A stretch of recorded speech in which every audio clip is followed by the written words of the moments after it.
Familiares y amigos, bienvenidos.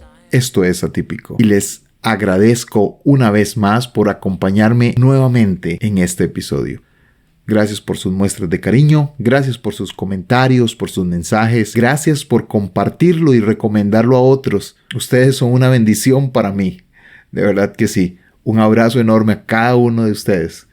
Este fin de semana que viene celebramos acá en Costa Rica el Día del Padre. Y les prometo que fue pura casualidad, pero quería compartir con alguien especial y uno de mis héroes de vida. No lo digo mucho.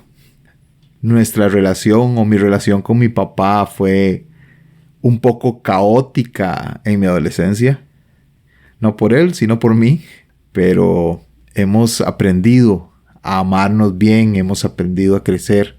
Y yo espero algún día ser la mitad del hombre, de la persona y del siervo de Dios que mi papá es.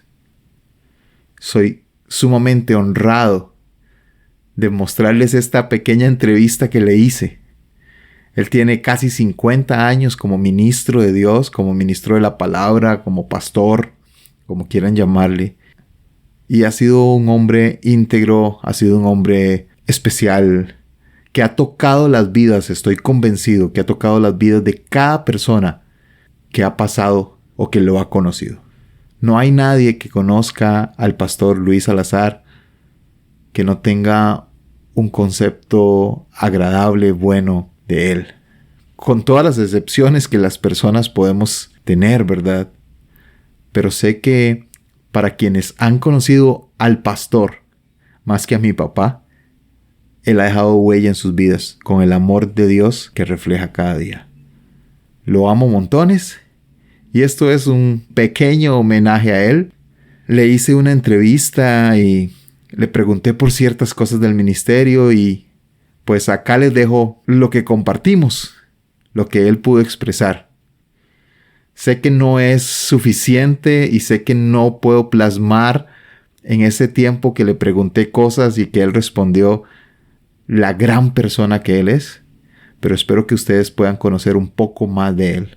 Y no porque sea mi papá, sino porque de verdad él es un hombre de Dios.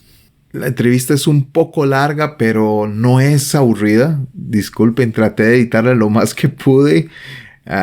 Incluso él se sorprendió de lo larga que quedó, pero si tienen el chance y pueden escucharla, van a encontrar a un hombre increíble, de verdad. Disculpen también el perro, el perico, el gato, la refrigeradora, porque estuvimos grabando así como en un espacio en la casa de él y abierto y hasta el de huevo grande, huevo fresco salió por ahí creo, pero vale la pena. Los dejo. Dios los bendiga, ánimo. Dios y usted son un equipo invencible. Estoy aquí con mi papá. Él es pastor. Tiene muchos años ya, casi 50 ya, de ministerio. 47. Híjole, se dice fácil. Y la idea es poder conversar un poco sobre el pastorado, las cosas que suceden y que pasan. Y tal vez nos da una idea diferente. Tal vez podamos plasmar una idea diferente de la vida de alguien que se dedica a la iglesia, ¿verdad? En medio de toda esta situación en la que vivimos y a esta sociedad en la que vivimos, en que piensa que el pastor es un chavalo que se gana un montón de plata y un montón de gente pobre, ¿verdad? Y que trasquila las ovejas. Entonces, pues tener una visión un poco más clara, tal vez, o un poco más honesta de lo que es la vida y el ministerio. Entonces, Pa, primero que todo, darte las gracias por participar de esto.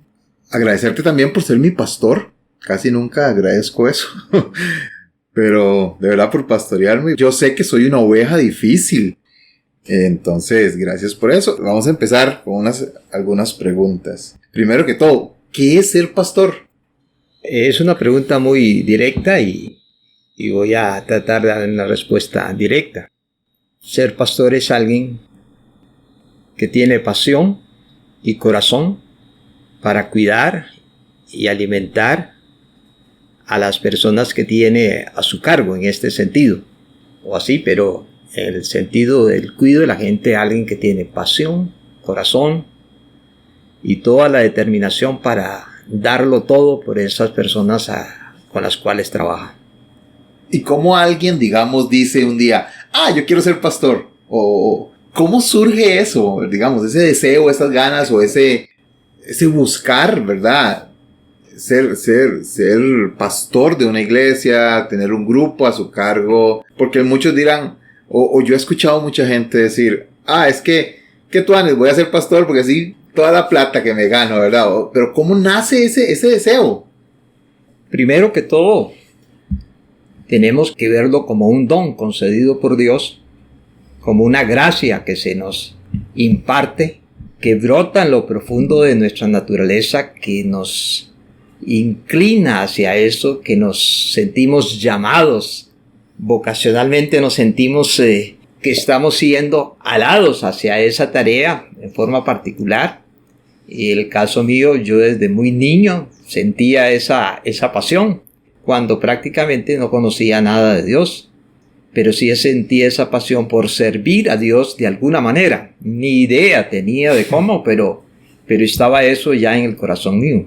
Es interesante, vos eras católico, tu familia era católica. Por supuesto. Entonces, ¿cómo se da eso de que desde muy niño querías servir a Dios? O sea, ¿viste alguna cosa? ¿Hablaste con alguien te dijo algo? En particular, la formación religiosa de mi mamá, una mujer muy justa, una mujer temerosa de Dios, criada dentro del catolicismo, pero no con las condiciones para asistir regularmente a su iglesia, pero sí teníamos la dicha de que nos reunía a todos los hijos todas las tardes. Digo tarde porque donde vivíamos ya a las 6 ya era de noche y ya era hora de acostarse, así que nos reunía, nos enseñaba algún mandamiento de la Biblia que ella se acordaba y nos enseñaba que teníamos que respetar a Dios y que había que respetar a los padres y una serie de principios, y insistía en eso todas las noches y nos ponía a hacer una oración juntamente con ella todas las noches. Era una cosa muy interesante. Ella usaba una máxima que se usó mucho en la Iglesia Católica, que decía que la familia que ora unida permanece unida. Entonces era como algo muy, muy impregnado en ella, así que debo muchísimo en este sentido a la dedicación de mi madre a cada uno de nosotros y particularmente conmigo.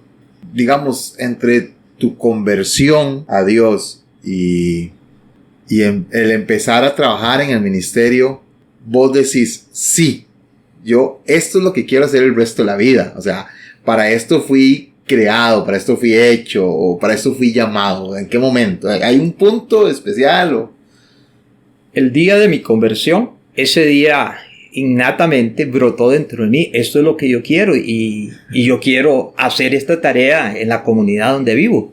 Exactamente un año completo después estaba en la comunidad donde yo vivo, asumiendo una tarea pastoral. De todo este tiempo, 47 años decís, de todo este tiempo en el pastorado, ¿qué es lo más bonito de ser pastor? Lo que más te genera alegría, digamos, del servicio. Ver a las personas creciendo, ver a las personas superándose, ver a las personas avanzando en su fe, ver a las personas que en medio de las adversidades mantienen su templanza, sus convicciones, su fuerza, que en medio de sus lágrimas se mantienen firmes y sólidas y determinadas a seguir creciendo. Eso es el mayor gozo para mí. ¿Y qué es lo más difícil del pastorado?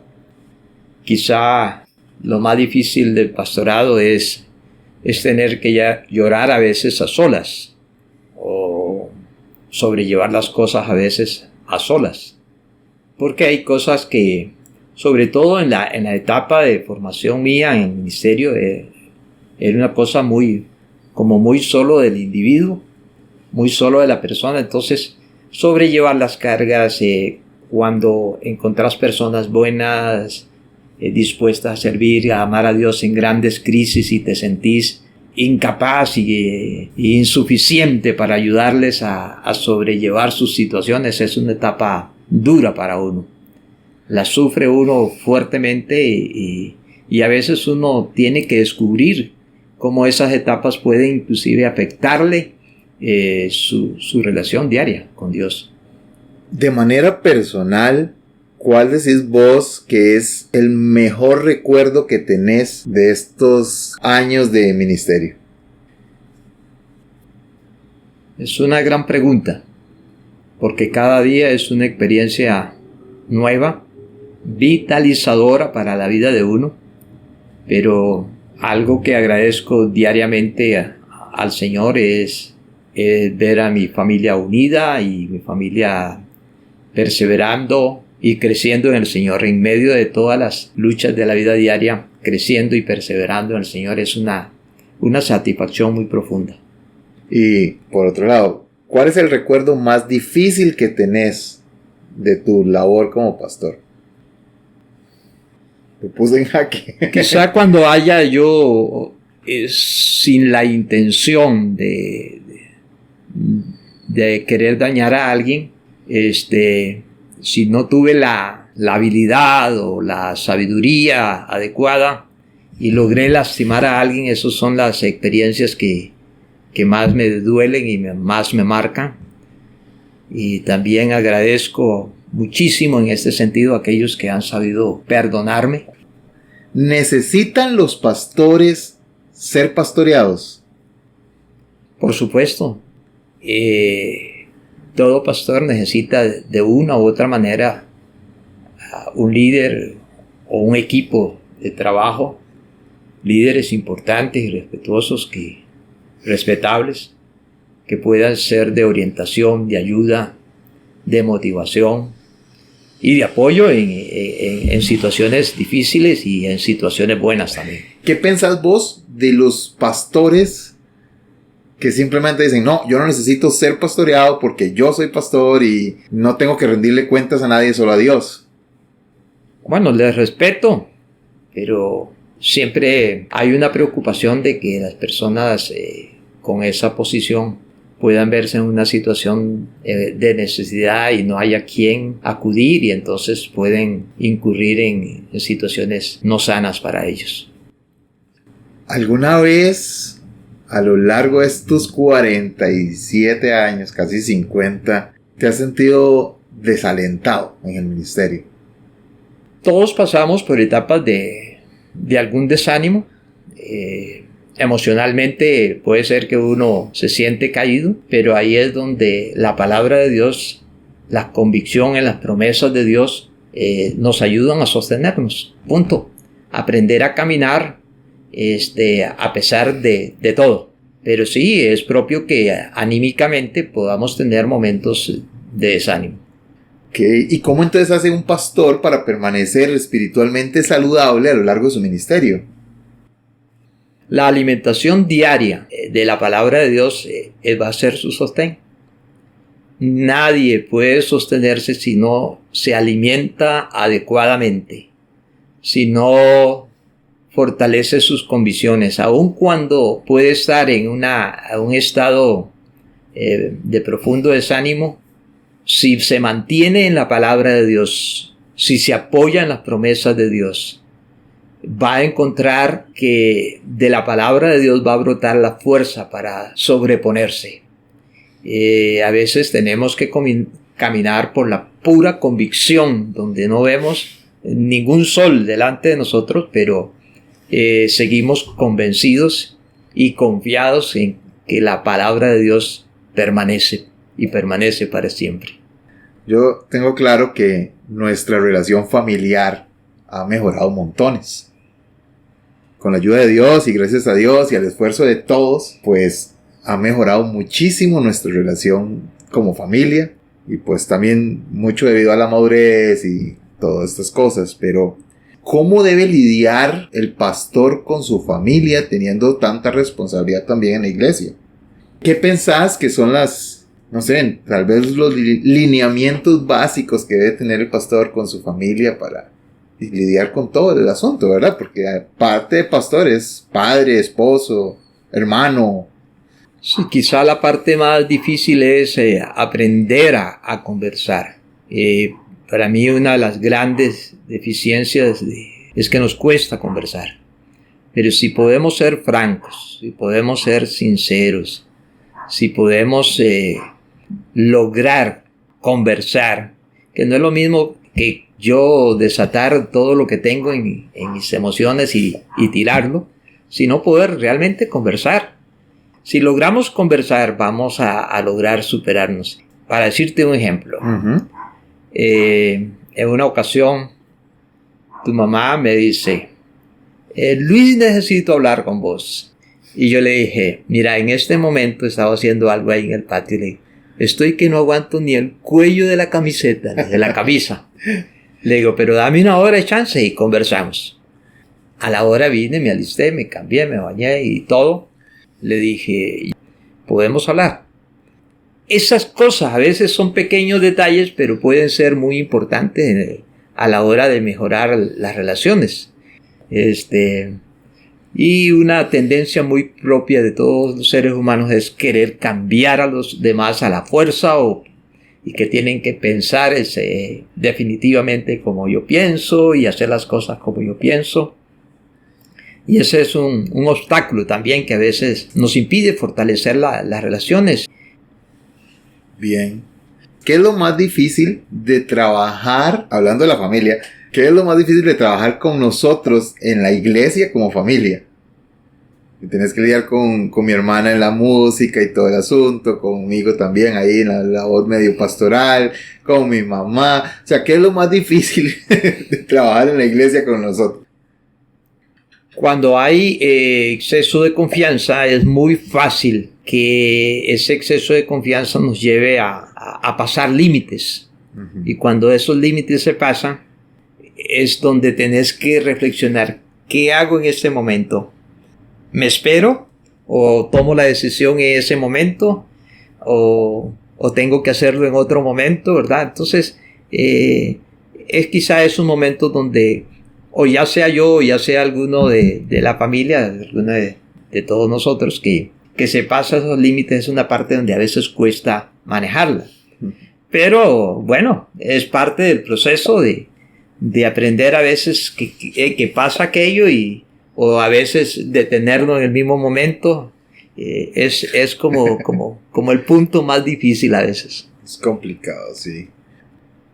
A veces, vamos a ver, en la iglesia hay de todo tipo de gente. Hay gente muy especial, hay gente un poquito menos especial, y hay gente que uno que Dios la ama mucho, ¿verdad?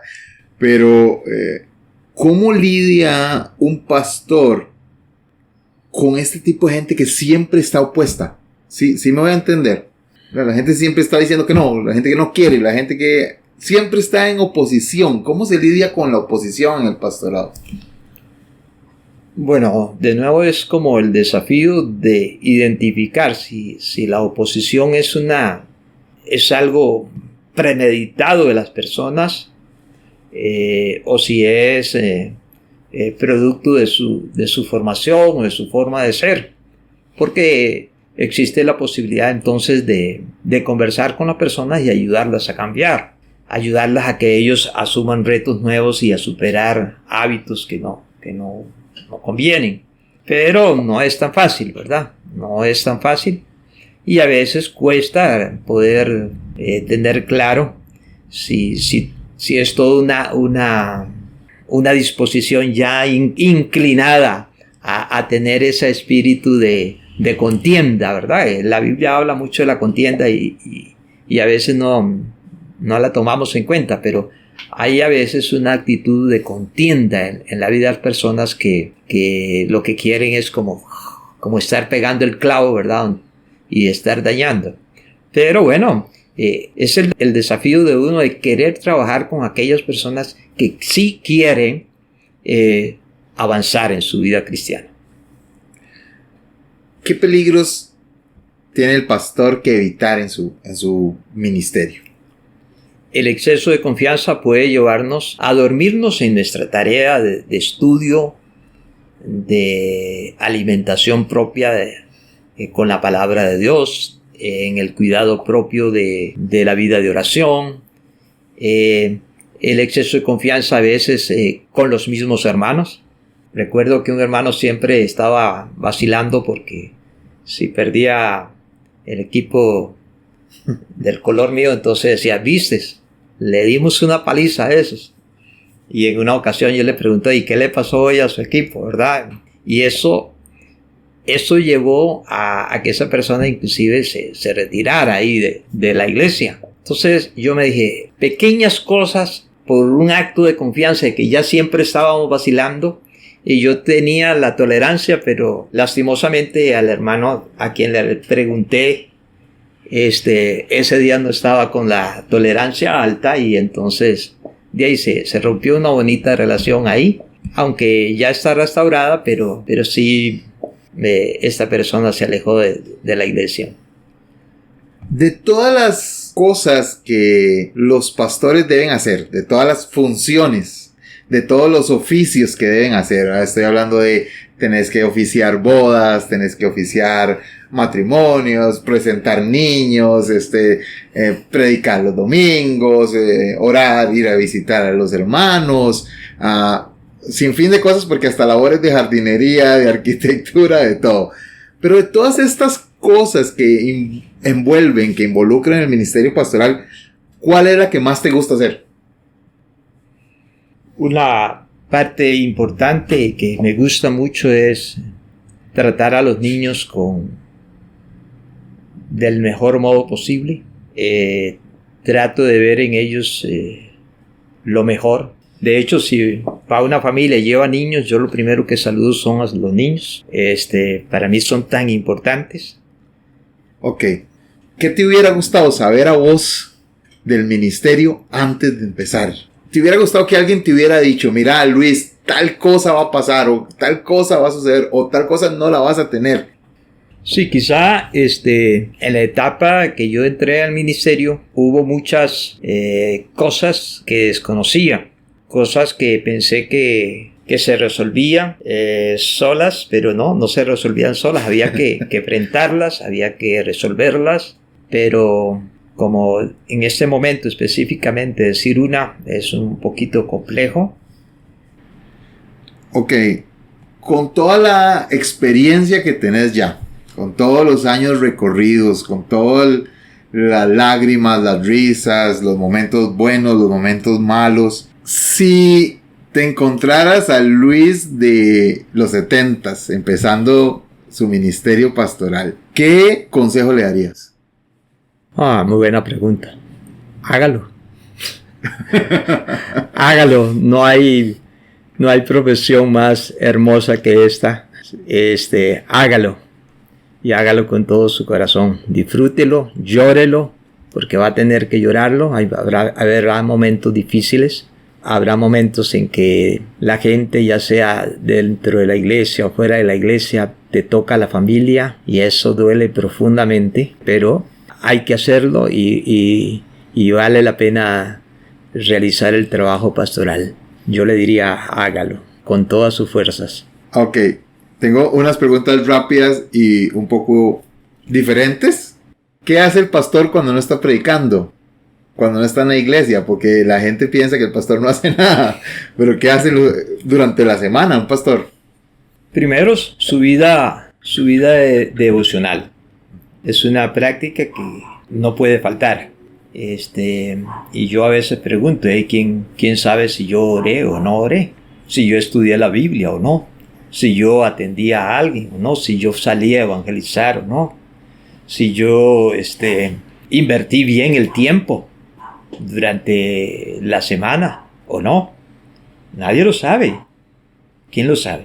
Solo yo lo sé. Entonces, eso es algo que yo creo que forma parte del hábito de no tener exceso de confianza en las cosas, sino obligarse a uno mismo constantemente.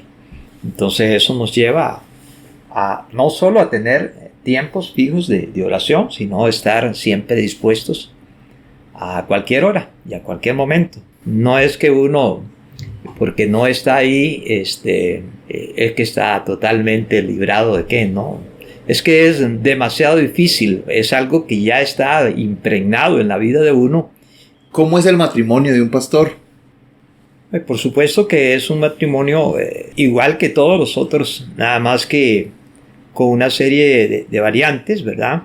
A nuestros problemas familiares de la casa se añaden las aflicciones o las luchas o las preocupaciones de otras personas que hay que atender y que no tiene uno que revolverla con las de la de la casa.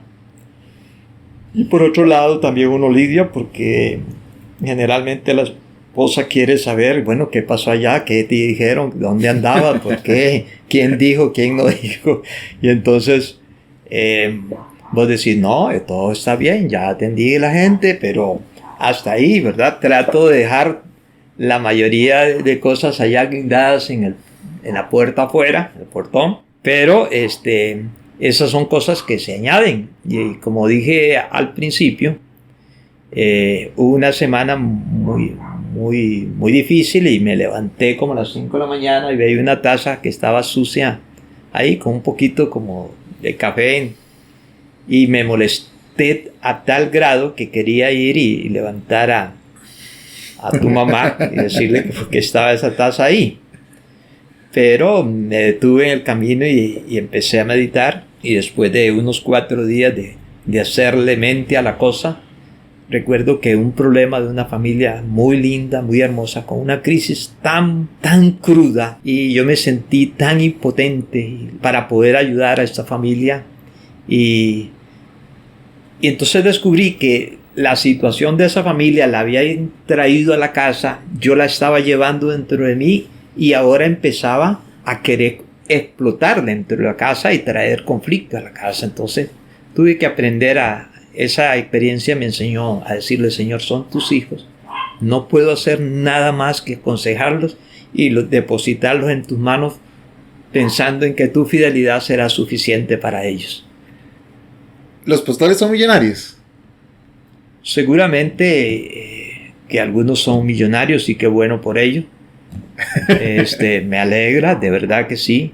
Qué bueno por aquellos que tienen recursos y que son hombres temerosos de Dios y que los distribuyen sabiamente.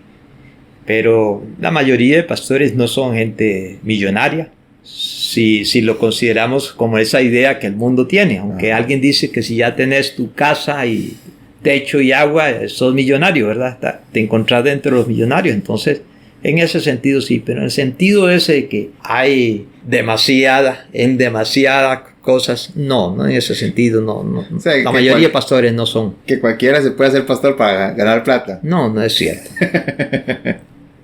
¿Cuántas veces ha querido dejar el ministerio? No, nunca. ¿Nunca? No, nunca. ¿Y no ha querido salir corriendo ni nada? No. Siempre he tenido ese deseo. Sí, la apertura de decir, si hubiera una situación difícil y adversa, de decir, bueno, le he dicho a una congregación, le dije, bueno, si ustedes consideran que necesitan un cambio, yo estoy abierto, conversémoslo, hablemos con la gente que haya que hablar. Pero no es que yo quiero tirar esto y dejar eso botado, ni en los momentos más críticos, más difíciles, donde durante un tiempo no había sustento, no había financiamiento, no había nada. Aún en esas etapas nunca pensamos en necesidad de abandonar el ministerio. ¿Tenés teólogos o escritores bíblicos, o sea, sobre la Biblia, sobre teología favoritos? Leo algunos de ellos y escucho a muchos de ellos, como al doctor Derek Prince. Leo sobre grandes hombres a través de la historia, siempre estoy repasando. También leo, que un poco menos, pero siempre estoy ahí informándose de C.S. Lewis, de muchos otros autores, pero me gusta el estilo de Derek Prince. Bueno, creo que ya murió él, pero me parece un hombre muy equilibrado. 2 preguntas más, nada más. ¿Qué crees vos que están necesitando las iglesias de hoy? No es fácil la respuesta. La iglesia tiene mucha información y yo creo que no hay siglo donde la iglesia haya alcanzado esa dimensión de conocer tanto, pero tanto. No sé si traer a la vivencia ese conocimiento quizás siempre ha sido el desafío de la iglesia. Uno no puede señalar a ninguna en particular, pero siempre llevar a la práctica el conocimiento es la parte más difícil. ¿Cómo se hace para pastorear en la sociedad de hoy? Que todo lo cancela, que cualquier cosa puede ser vista como en contra de los derechos. 2 cosas diría yo. Una, la palabra de Dios siempre va a ser la palabra de Dios y nosotros somos sus mensajeros. Segundo, tenemos que mostrar el amor de Dios y comunicar el evangelio lo más claro posible, pero siempre enseñando, exponiendo la verdad en amor. El ser humano sabe que está en pecado. No tienen que decírselo la Biblia, él sabe. Cada conciencia lo sabe que está haciendo mal y sabe en qué está mal. Ahora, lo que tenemos que hacer es mostrarles que hay un Dios más que dispuesto a acercarlos a Él, más que dispuestos a revelarse a sus vidas, un Dios más que dispuesto a mostrarles que Él es un Dios fiel y permanente.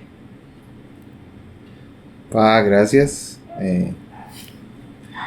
Siempre aprendo con vos y siempre es un privilegio cuando tengo chance de compartir con vos como pastor.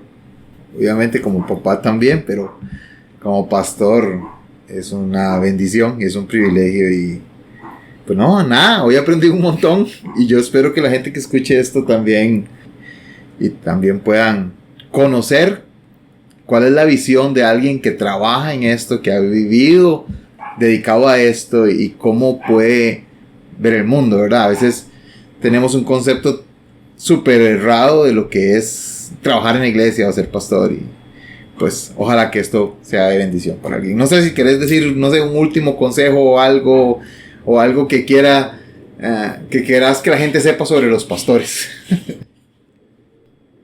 Interesante. Si te encuentras con un pastor, te aseguro que ese pastor, primero, no es perfecto, pero de seguro que si tiene un corazón de pastor, va a querer pastorearte con todo su ser. Eso es para mí algo increíble porque es que es algo que brota, es algo que fluye, es algo que está ahí, es su prioridad en el corazón de cualquier pastor, verdadero pastor. Esto pasa.